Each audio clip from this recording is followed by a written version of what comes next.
big deal. Now let me explain why. So my introduction to McLaren as a brand, officially and properly, was when I had my first experience in the McLaren 675 LT. Notice, you can thread it with the cross of the wrists. What? Now for those of you who have watched that video, it was out in Tenerife, and I approached that car with no expectations at all. I was given the keys at the last minute, I jumped in it, and what transpired was my brain being warped. I literally put my money where my mouth is, and I just had to hunt down a 675 LT. Now, we are little over 7 months later, and here I am driving the successor to the 650S. It's important to say that because despite the specs of this car on paper, it outdoes the LT in pretty much every area. It's not designed to replace that car. The LT is a more focused, raw driver's car. But it's really hard to ignore it, because when you're in this thing, well, let me just give you a bit of this.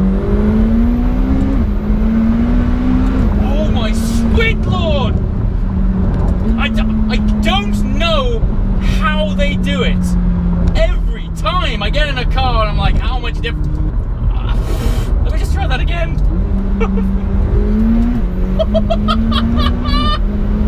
Oh God, I've got to back off. I've got to back off. This is a joke. Whew. Oh, it's unbelievable. The poke that this thing has is crazy. So, 720S, 720 stands for 720 PS. In horsepower, that's 710 horsepower. We have an upsized engine. We've gone up from the 3.8 litre to a 4 litre twin scroll turbocharged engine. What? By the grace of physics, how do you do that? I swear to you, I can almost feel my diaphragm compressing against the seat when I accelerate in this thing. Just check this out.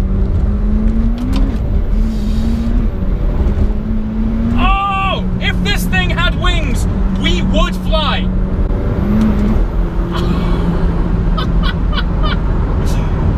The ridiculous thing is that this is designed not to replace the LT, and it is a step on.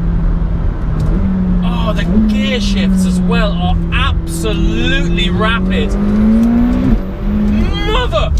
Oh, and it pops and cracks. One thing to note, the 720 that I'm driving has not been fitted with the optional sports exhaust system. Now, I've got to say, when you plant your right foot, it's such an attack on the senses. Good God! I gotta slow it down. Stunt pilots and air racers, they use breathing techniques in order to help them not pass out under G-forces. I can't help but think those techniques wouldn't go amiss right now.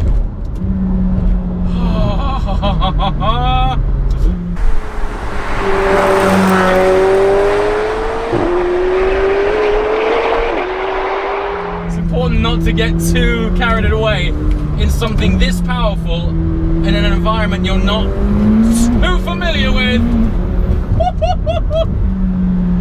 What possessed you to make something so ridiculously powerful? As I was saying, this car doesn't have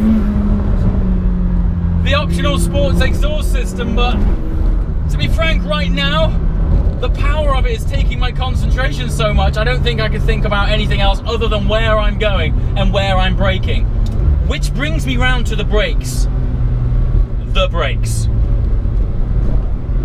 For all of its straight line glory, you've got to have something to back up that power. These brakes, now, forgive me, McLaren, if I'm wrong, but I think I read somewhere that the brakes on this are actually smaller than on the LT, yet they pack a lot more punch. Pack a lot more punch? I need a HAMS device for my kidneys to hold them in place. That's just ridiculous. Like, you anchor on, and I can I feel my eyeballs get thrown to the front of my skull and compressed to my face upon braking. It has got that much power.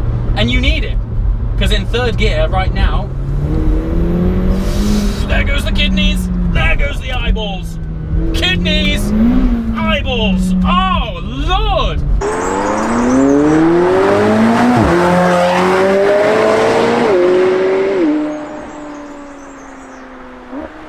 It sort of consumes your every sort of focal unit in your body to be able to sort of control and make sure that you're not going to die. And so before you know it, you're doing speeds that are quite simply ungodly. But thankfully these brakes are such that it is like throwing an anchor out onto the tarmac. It just sheds off so much speed. And so yes, you've got all this fantastic power and vast torque, but you're not overly afraid. I have driven cars in the past where the focus has been on all the go and no slow. And I know I'm putting a lot of time and effort into discussing the characteristics of these brakes. By God, are they impressive. Now, normally I'm all about taking you along for the driving experience, but I feel because this car is such a tech tour de force that it would be wrong of me to neglect some of the standout features. This screen has to be number one. It has this folding, retractable cluster. Two reasons for that. When you put it into track mode, it folds away, like so. I mean, how sci-fi is that? That in itself is adding a little drama. The idea behind that is when you're on track or in track mode, you don't need to be distracted with the likes of sat-nav and radio and things like that. You just want to know what gear you're in and how fast you're going and what revs you're in. So this folds away. It's got a beautiful little screen on top of the main cluster unit. So when it folds away, you're presented with this very simple, very straightforward, what I would say is back to driving basics interface. And its second purpose, by folding it away, is also giving you a little bit more visibility on the road. And if you want to be all James Bond and bring it back, there's a simple click of one button, and behold, the massive LCD screen that looks like I'm piloting a fighter jet.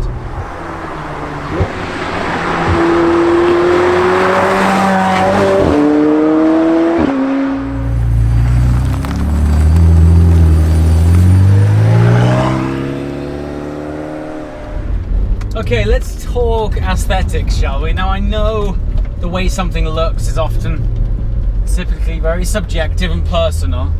I'm going to go out and say that as a whole, this thing is pretty damn good looking. Now, let's cover off the controversial points first. The light sockets. Now, it's great because it's unlike anything I've ever seen. It really makes this car unique and stand out. But, you know, in typical McLaren style, everything has a purpose. It's not just there for aesthetics' sake. To the degree that those eye sockets or those light sockets are inverted and hollow to allow air through. Directly behind the LED clusters sit little radiators. And it's there to allow air to flow through those lights and cool components of the car.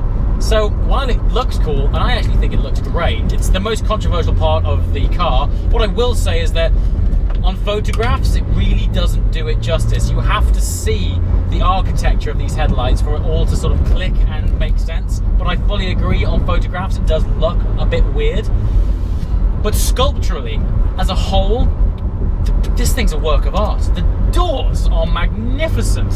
When you open them, you can see through them. They're like hollow. The amount of sort of air channeling and aerodynamic sculpture that's gone on with this car is truly breathtaking, and as a result, the components of it are beautiful. The rear has such a fabulous stance, and there's just a lot of flowing movements of, well, basically practical aerodynamics that, as they say, form follows function, and this thing must be incredibly functional because its form is fabulous. And let's talk about the inside. Well, this feels like I'm taking a look at a prototype that's not out for the next 3 years. It is a complete leap on. And switchgear, every touch point, everything that you interact with has been machined out of a beautiful material. Be it the tips on the air vents, the switchgear, everything's lovely. And the gear shifts. Now, I was told that there's been quite a significant improvement on shift time, even versus the LT, which by my experience is practically seamless. Listen to it. I don't know where you go from there. I don't know. It's. I tell you what else is phenomenal. It's just how much pull there is at the top end. The top end, like turbo cars, they genuinely top out when you get up higher up the rev band. But this. Oh. Okay, so we've come into some traffic. I'm going to dial this down to sport and try my best to conclude. Look, when you dial it down, that screen comes back up. It's a vast array of awesomeness. So how do I conclude this car? It's not easy, and I'll tell you why. Good Lord! That's why it's not easy. What I just did was not available to the realms of mortals a few years ago. You had to be in hypercar territory to get that kind of punch. However, for all of its punch and accelerative drama, I'm still not getting the hair standing up on the back of my neck. And what this brings me round to is, this is probably the best all-round daily driver supercar you can buy. I'm going to put that out there. It sounds pretty bold, but I'm pretty confident in saying as a complete package, it's probably the best car you can buy. Sounds amazing, right? Well, it is, but if you're after that weekend car, the car that's really gonna give you goosebumps and sound fantastic, this is not that car. It does not try and bite you. And if you're not looking for that in a supercar experience, then I don't think you can beat this thing. It is beyond unreal how capable, and its breadth of ability is so wide, it's hard to decipher where the GT car ends and the hypercar begins. It really does blur the lines between something that a few years ago I don't think you would have been able to develop. But having said that, if you want an attack on your senses, if you want a visceral beast to eat your nervous system upon depressing the throttle, this in its current state, don't forget this doesn't have the sports exhaust on it, isn't delivering that experience.